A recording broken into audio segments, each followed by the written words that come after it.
Este programa de Business Connection esta mañana Lorenzo Ramírez, periodista económico. Lorenzo, muy buenos días. ¿Qué tal? ¿Cómo estás, José Antonio?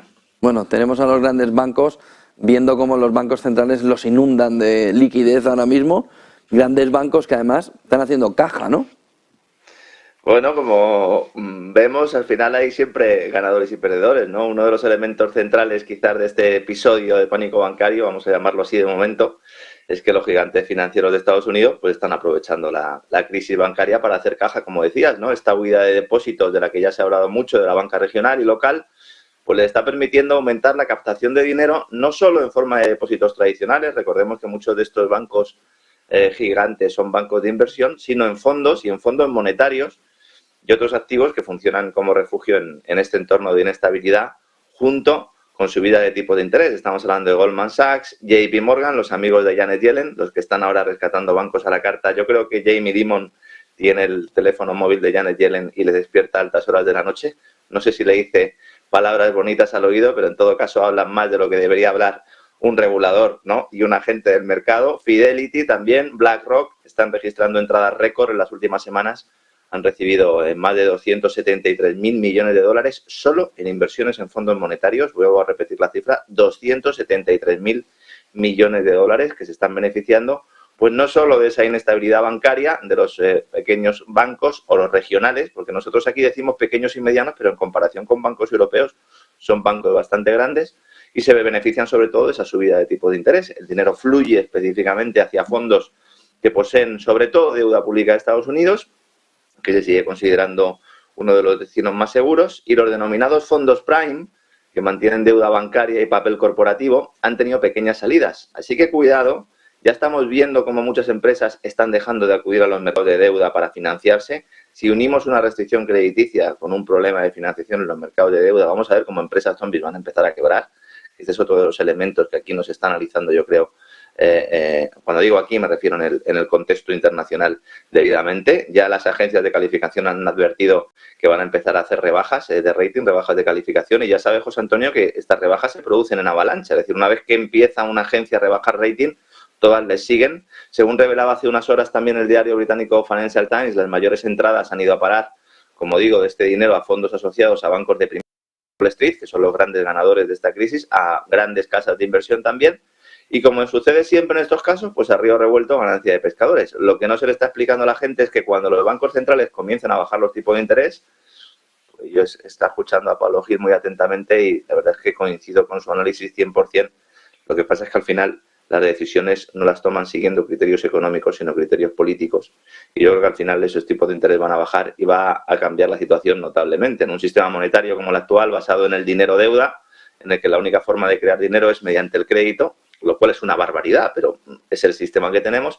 Cuando se produce una restricción de crédito, se seca la liquidez, lo cual impulsa la venta de activos, generando a su vez volatilidad en los mercados, obligando a la banca central a volver a abrir el grifo, ¿no? Y en estos momentos lo que está haciendo la Reserva Federal es respaldar a la banca disparando el balance mientras sube tipo de interés, pero esto no puede hacerlo durante mucho tiempo, llegará un momento en el que reduzca. ¿Cuándo? Pues aquí está el problema, cuando las razones políticas en las que basan sus decisiones todos los bancos centrales así lo indiquen. ¿Y cuáles son esas razones? Pues una de ellas es la destrucción del sistema bancario, sobre todo europeo, a través de Suiza, algo en lo que colabora activamente el Departamento de Justicia de Estados Unidos, usando como excusa esas sanciones a Rusia y esa posible colaboración de Credit Suisse y UBS como ciudadanos, por haber colaborado con ciudadanos y empresas rusas.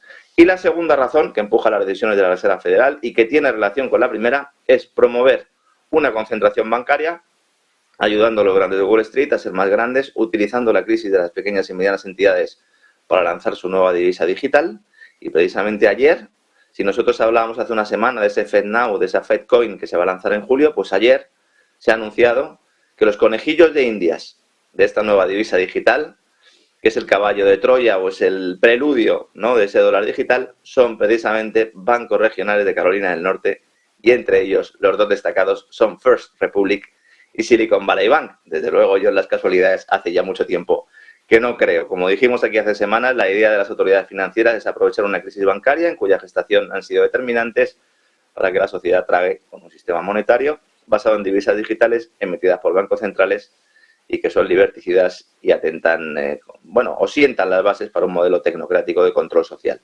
Y para ello no basta con provocar o disparar, mejor dicho, esta crisis, que ya estaba siendo preparada desde hace más de una década, sino destruir su alternativa descentralizada. Y eso explica la ofensiva contra Binance, contra esos exchanges, que son las casas de intercambio de criptodivisas, que los grandes inversores en Bitcoin o los que confían o los grandes fieles a Bitcoin consideran que es bueno que estos exchanges caigan, porque los consideran o piensan, ¿no?, que son parte del problema, porque indudablemente no dejan de ser una extensión más de ese sistema monetario actual.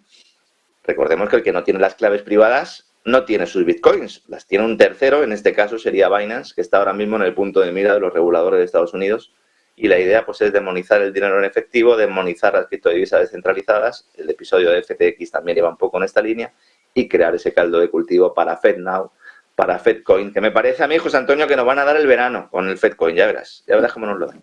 Bueno, el verano también parece que lo están llevando los alemanes, ¿no?, con esa regasificación que empezó el año pasado y que está viendo cómo también incumple plazos, ¿no? ¿Qué es lo que sabemos de ello?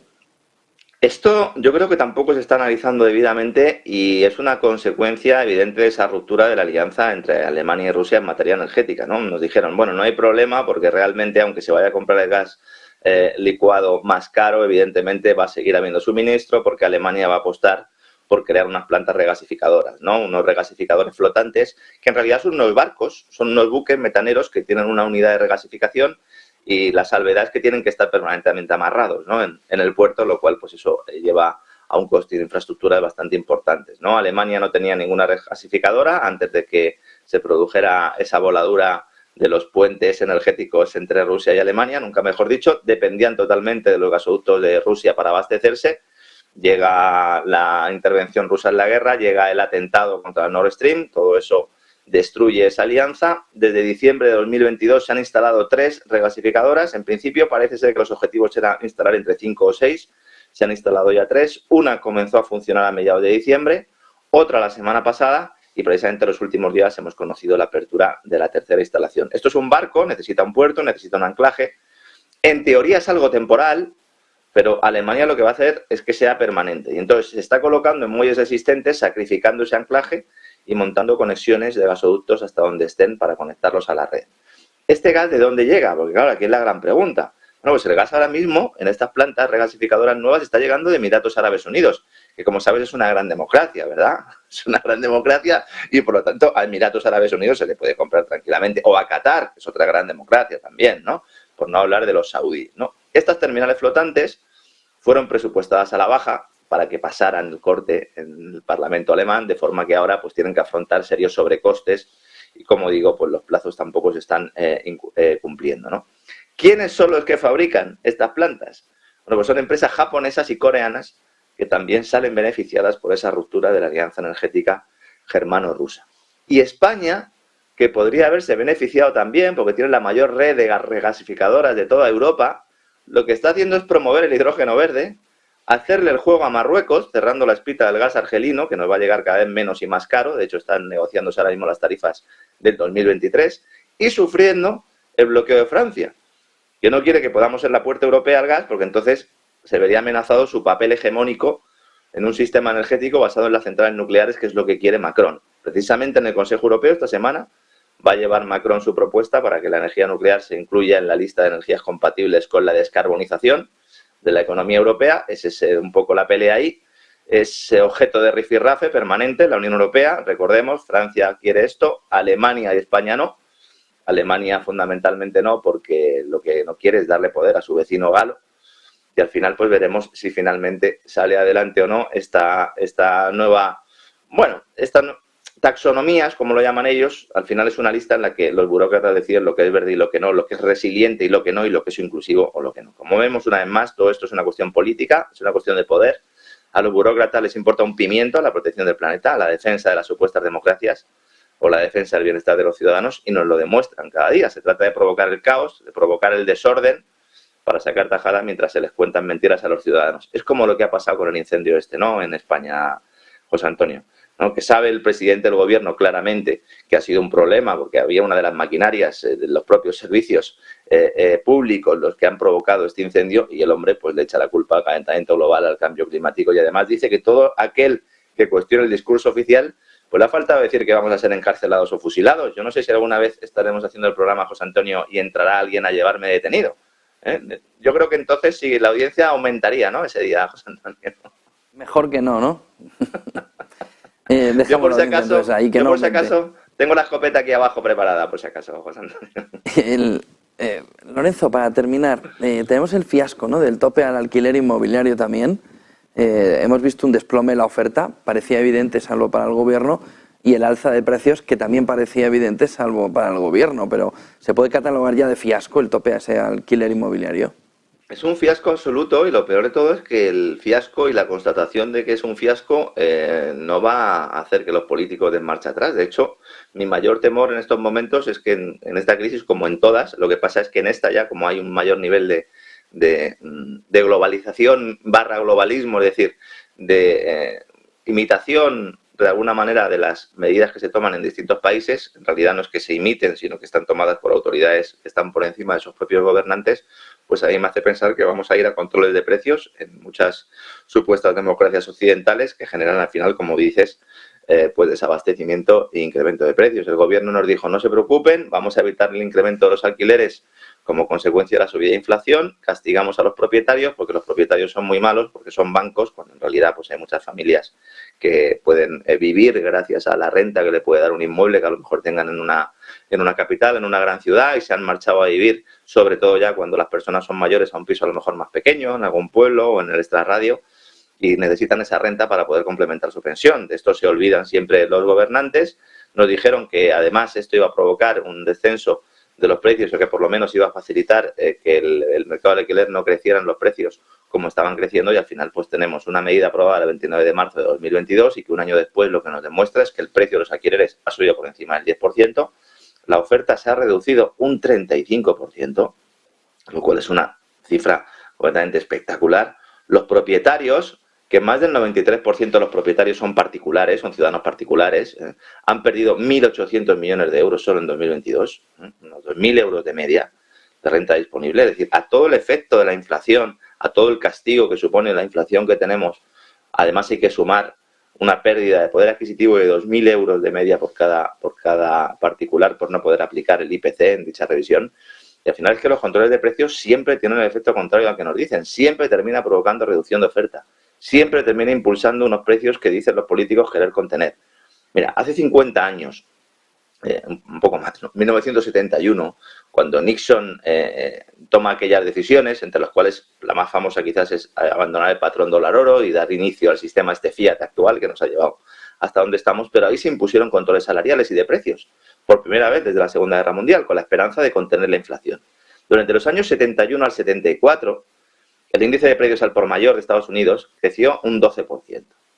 Y el IPC a un ritmo del 7%. Tras el fin de ese programa de Nixon, en el 74, la inflación bajó. Es decir, cuando quitaron los controles de precios, los precios bajaron. Y en el 78 volvieron a aumentar, esta vez bajo la administración Carter, que unos meses antes había anunciado una nueva serie de controles, decía el voluntario de salarios y precios, ¿no? Aunque solo la enorme subida de tipos de interés que hizo posteriormente Volcker fue capaz de detener la inflación porque destruyó prácticamente la demanda. Esto nos suena, ¿verdad? Nos suena porque podemos estar en este contexto actual. ¿Quién va a ser Volcker? Bueno, aquí no tenemos a Volcker. Eran otros tiempos, es verdad. Quizás Wall Street no tenía el poder que pueda tener ahora. Quizás las bolsas estaban mal manejadas por más actores. Digamos que había más democracia, ¿no?, a la hora de decidir las acciones de los bancos centrales. Los controles y límites de precios desvían la atención de las causas reales de la inflación. Esto es otro gran problema. Hay que solucionar el problema. Hay que solucionar el origen de la inflación. No puedes ir al síntoma, que es que se produzcan subidas de precios. Y sobre todo, dan excusas a los políticos para no realizar las reformas estructurales en la economía que son necesarias pero impopulares. Combatir la inflación no es una tarea fácil, sobre todo en un momento como el actual, cuando ya está insertada, ¿no?, en la propia esencia del sistema económico. Una política monetaria estricta provocaría desempleo y requeriría recortes en el gasto público y muchas quiebras de empresas zombies, que eso es el escenario que yo creo que quiere ahora mismo evitar la Reserva Federal y el Banco Central Europeo. Y luego los controles de precios producen incertidumbre porque impiden a las empresas ampliar sus operaciones y su producción, porque no saben realmente cuál va a ser el precio al que van a poder vender sus productos, ¿no? Esto puede ser una solución temporal durante unos meses ya ni siquiera eso estamos viendo como ni siquiera a corto plazo funcionan. Esto siempre ha sido así y seguirá siendo así hasta el final de los días, por mucho que nos digan que esta vez es diferente, José Antonio.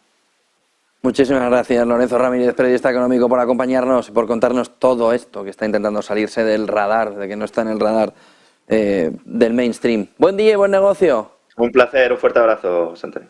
10 y 19 de la mañana, dos cuestiones.